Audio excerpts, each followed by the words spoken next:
Nabi Ibrahim itu pernah diangkat ke Allah di alam malakut.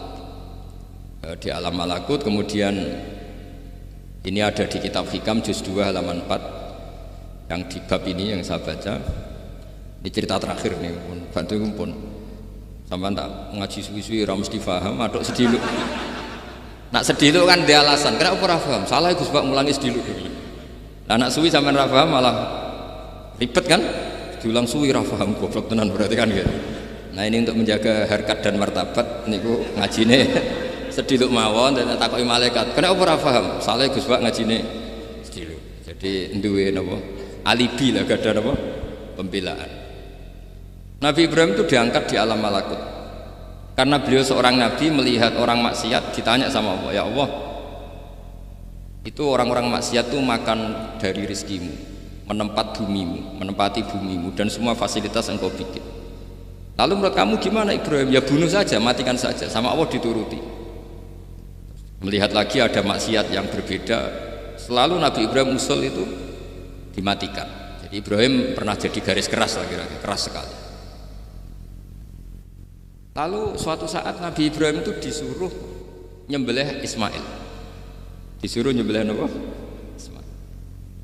Baru disuruh nyembelih Ismail, Nabi Ibrahim tanya, ini anak saya ya Allah, ini samratu fuadi, ini buah hati saya, kenapa engkau nyuruh menyembelih? Sejarah ngetikane pangeran, apa kamu tidak ingat ketika tak angkat di alam malakut beberapa hambaku kamu usul supaya tak bunuh? Cara Jawane, cara Jepone kuwi ora rasane dadi aku. Aku iku pangeran sing gawe aku enak wae usul-usul kon mateni jare.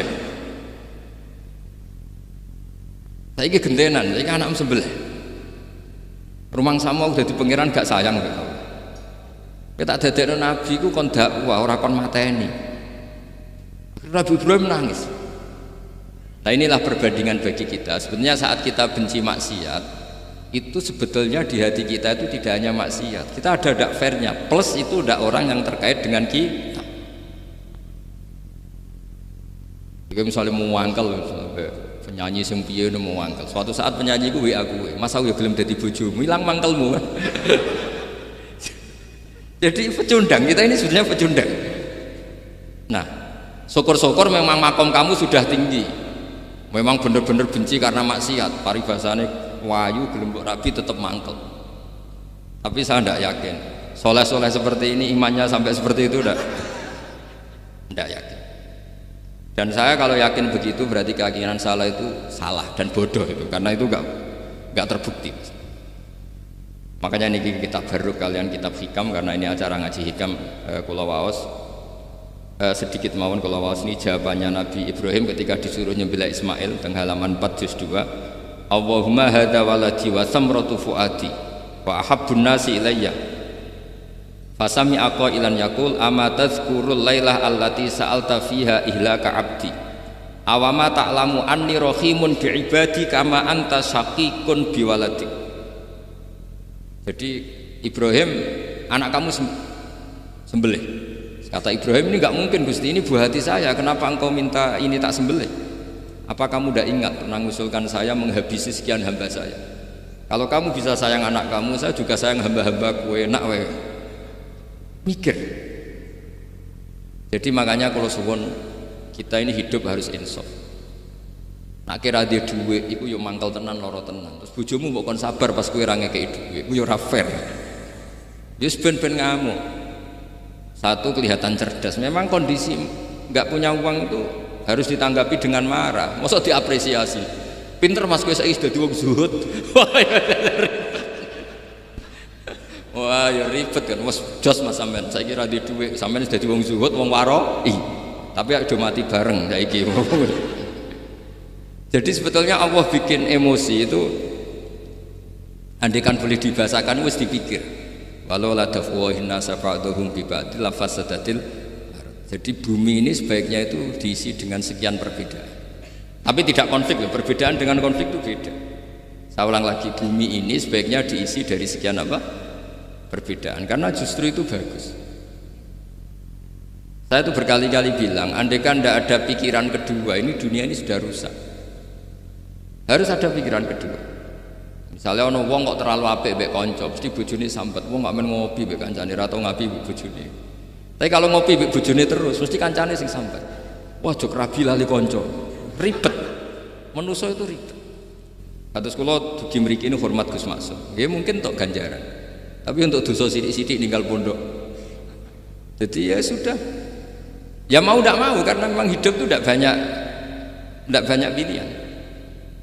Ada orang sering ibadah di masjid sholat itu ya bagus, tapi dia pasti tidak baik dalam sistem sosial. Umpama wong soleh kabeh ning masjid itu dunya akeh sing mati. Karena tidak ada tim SAR paling murah. Loh iya kan, wong kecelakaan itu penolong pertama itu orang yang di masjid apa sing tukang dalan-dalan. Artinya sing nang masjid iktikaf mesti ra duwe ganjaran nulung wong kecelakaan. Artinya ada kebaikan yang pasti nggak bisa dilakukan orang yang sedang di masjid. Andikan yang di jalan tuh orang-orang soleh itu wah dunya sebaldatun thayyibatu wa rabbun ghafur. Loh ya betul, Nabi pernah ditanya sahabat, ya Rasulullah kita ini senengane ngegeng di jalan. Ya, kata Nabi ya sudah nggak apa-apa asal aqtut thoriq haqqaha, ya kamu memberi haknya jalan. Apa itu? Amar ma'ruf nahi mungkar. Maksudnya nahi mungkar gini. Misalnya di bus itu ada orang soleh mayoritas, itu sing nyopet ya wedi mergo mesti ditabuki wong akeh. Kalau yang di perapatan wong soleh kabeh sing beda wedok ya isin. Mergo sing perapatan wong soleh kabeh. Masalah iki ra soleh kabeh, kemari ribet kan gak soleh kabeh. Jadi sebetulnya Indonesia itu aman kalau yang di jalan itu soleh semua karena perempuan lewat gak diganggu. Ada copet gak berani, semuanya aman. Maka di Islam itu menyebut kebaikan itu jumlahnya banyak sekali. Tidak bisa kamu wah hebat-hebat wong sing ning masjid terus, tidak bisa seperti itu. Andai kan semua orang di masjid, nah ono kecelakaan pertama yang nolong siapa? Nah ono wong golek alamat tuh takok sapa kabeh ning jero masjid. Ribet kan?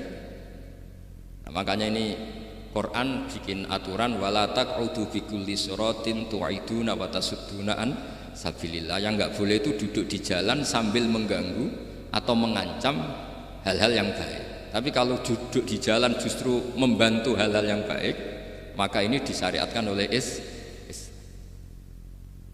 Jadi ini kita harus mulai mikir ya. Jadi walhasil ngendikane kitab hikam, bayangkan yang maksiat itu anak kamu, istri kamu. Pilihan kamu itu memaafkan dan minta dimaafkan oleh Allah. Tapi ketika orang lain kamu minta supaya dilaknati Allah, ini tidak fair. Jika kita diajari guru-guru kalau minta ampun ighfirli wali walidayya wali jami'il muslimina wal muslimat, masih dikata wali jami'il muslimin al muslimat wal mu'minina wal mu'min. Itu filosofi yang luar biasa, kata jami' semuanya ya Allah engkau maafkan. Bukan keluarga saya tok, siapapun yang berkontribusi terhadap Islam ini engkau maafkan. Begitu juga di muqaddimah khutbah kula suwun harus ditradisikan wala alihi wa sahbihi ajmain. Kata ajmain ini kata pembeda. Mungkin orang baca hanya rutin, tapi kita yang nekuni ilmu, ajma ini kata kunci. Fa inna ahlas syiah akramu sahabiyan wa ahanu sahabiyan akhar. Jadi tradisi madhab syiah itu apa? Ada sahabat yang begitu dimulia-muliakan berlebihan kayak Sayyidina Ali, dan ada yang dihinakan kayak Abu Bakar dan Umar. Lalu pembedanya dengan ahli sunnah apa? Kita menghormati sahabat wa sahbihi ajmain. Jadi hadhil kalimah kalimatun fariqah. Ini kalimah pembeda. Jadi ajmain buatan kalimah rutin terus ono jimati ono kasiate ini buatan. Kita maklumatkan ke seluruh dunia bahwa mazhab ahli sunnah ditandai dengan wa ala alihi wa sahbihi ajmain. Mane dawuh Mbah Hasyim wa nukrimu ahlal bait wa nukrimu jami'a ashab Rasulillah sallallahu alaihi wasallam. Wa nukrimu jami'a ashabi Rasulillah sallallahu alaihi wasallam. Ciri utama mazhab Ahlussunnah apa? Menghormati keluarganya Nabi dan menghormati seluruh, ada kalimat apa? Seluruh sahabat.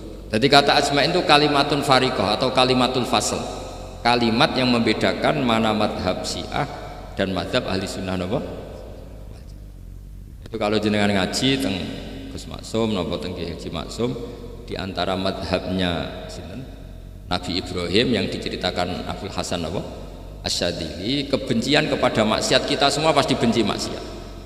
Tapi gak fair kan, yang satu kamu laknati, yang satu kamu doakan. Ujung-ujungnya apa? Ada unsur hadun nafsi. Kalau yang terkait dengan jenengan mbok dongakno di sepuro, Nah yang nggak ada terkait mbok pasutno. Ini kan tidak fair padahal sama-sama apa? Maksiat.